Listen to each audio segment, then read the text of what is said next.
Today, I am here with WCIA meteorologist Adam Shawinski, and it is time to ask your meteorologist. Welcome back to CI Living. Welcome back. I feel like I've been here multiple times recently. Yes, we've had a lot of fun. Last week we made a cloud in a bottle, but today I have a traditional question for you. There you go. And fire away. Okay, so the question of today's Astrometeorologist segment is, what is a snow squall? So snow squalls are interesting because really they're something that we don't think about when we think of squalls. We think of wind or breezes.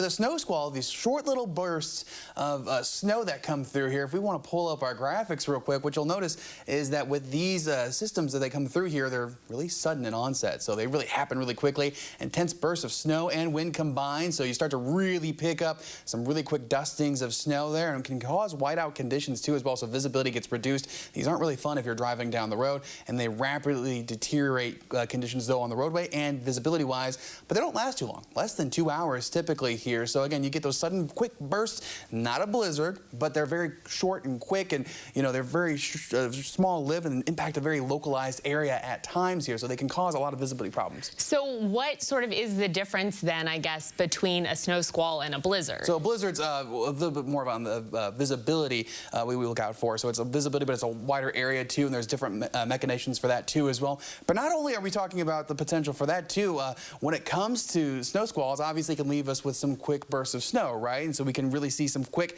rounds of bursts of snow that kind of stay on the ground a little bit more here. So we get those quick dustings, those quick rounds real quick. And then after that, you got some snowpack, right? Well, here's another thing that kind of happens too. It leads to a different kind of topic. We talk about snow and how it affects air temperatures. You're probably thinking, well, if it's snow on the ground, can it still get cold? Or what's that do to the ground? Well, actually what it does is when we have that snowpack, it can actually keep temperatures cooler, even though we have clear skies and sunshine. With the high albedo of snow, depending on how thick it is, and granted, snow squalls don't usually provide too much, but it's very quick how much they can provide really quickly here. They can really stop that reflection. That high albedo means basically that any sunlight that it has, when you have a darker colored material, it absorbs heat and radiation a little bit better than something that's, you know, like white snow. Right. You know, and so the reflection just bounces right off the light, and so that's why you don't really get as well of a warming situation there when you have clear skies. And so in a snow squall, weather safety-wise, is it okay to go sledding? Can I go out and build my snowman? Or is it, since it's sort of low visibility, is it better to stay inside and wait till the snow squall passes? Depends on what you want to do. I mean, it depends on how intense the snow squall itself is, but I think if you're going out sledding and you're already out there, I think it's going to be not too terribly bad unless it gets super dense really quick and you just can't see right in front of you. But it's more for of a driving concern, I think, for a lot of folks there, or you know, driving down the road, because the roads do deteriorate very quickly. Here, not only that, but you have the opportunity to have low visibility. So remember, if we have that last graphic, it starts really quickly. So that's the key thing. It's the really quick burst and just snowfall that happens really fast. And look how quickly it piles on too as well. So it's one of those that usually with snow squalls, when you get these little short bursts, it's not that it's going to add like 7 or 8 inches. What it does is it just really deteriorates the conditions real quick, and then they're gone.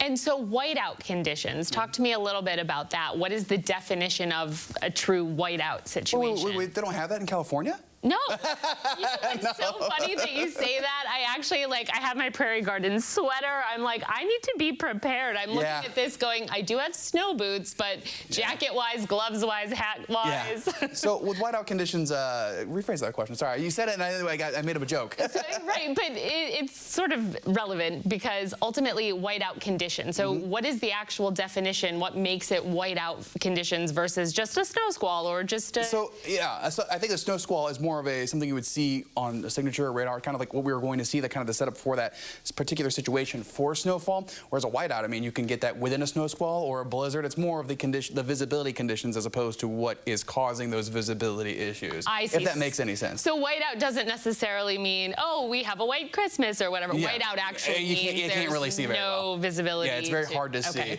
So you can get that in a blizzard, you can get that in a snow squall, you can get that a really heavy, just a heavy band of snow that you get with some clippers sometimes. So that's really a cause. It's a cause of what's happening right then and there, not so much its own condition, even though it is a condition. You know what I'm saying? Right. If that makes sense. That was a weird way of phrasing it, but. Well, and I think that then that also, for the kids that are watching, they want to know, does a whiteout condition mean we get to cancel school? squalls? Sort of how does that? You get to be everyone's best friend when you predict snow, right? Well, these days, you know, they've got online learning, so not many schools do that anymore. That's true. They don't do. I was surprised. Very few schools still do those. So there's no snow days anymore? You know, it depends on the district, but I will say that when it comes to the whiteout conditions, it's more for about the visibility than whether you're going to see how much snow on the ground here too. So you can have whiteout visibility and not get much snow really. Oh, you can have blowing snow and that could cause whiteout conditions too as well. Okay. It doesn't mean you're going to get 6 inches of snow. It doesn't mean there's any precipitation falling. Yeah. This is already precipitation that's on there on the ground starting to get picked up. So the whiteout conditions don't necessarily mean that, but it does mean that travel could be impacted. Therefore, you could get some 2-hour delays. You could get some situations depending on the school district. Again, that's all school district. I don't make the calls on that. Let everyone know. I don't make the calls on who's canceling school or not or putting 2-hour delays. None of us do. We just tell you this is what's going to happen, and the school districts make that decision.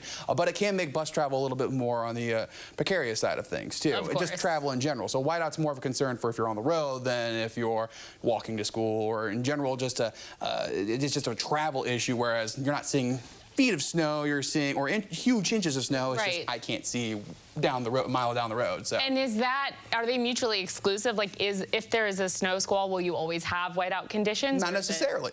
And there are times where you can get just a regular band of snowfall, like lake effect bands that come through that can cause, and they're technically not snow squalls. Sometimes they can be snow squalls. It just kind of depends on the setup. And the key thing with snow squalls too is that we have a lot of wind with them too. So that wind can kind of be an issue and then help reduce visibility. I know when we have snow, sometimes it falls or it looks pretty, but when you have that wind factor in there, that really does reduce visibility. So when it starts to get windy and it's snowing, be mindful of that. Those visibilities can really drop and make it hard to see in front of you. Perfect. Well, thank you very much for coming on CI Living and teaching us about snow squalls. And if you have a question for Adam, you can email him at asherwinski@wcia.com.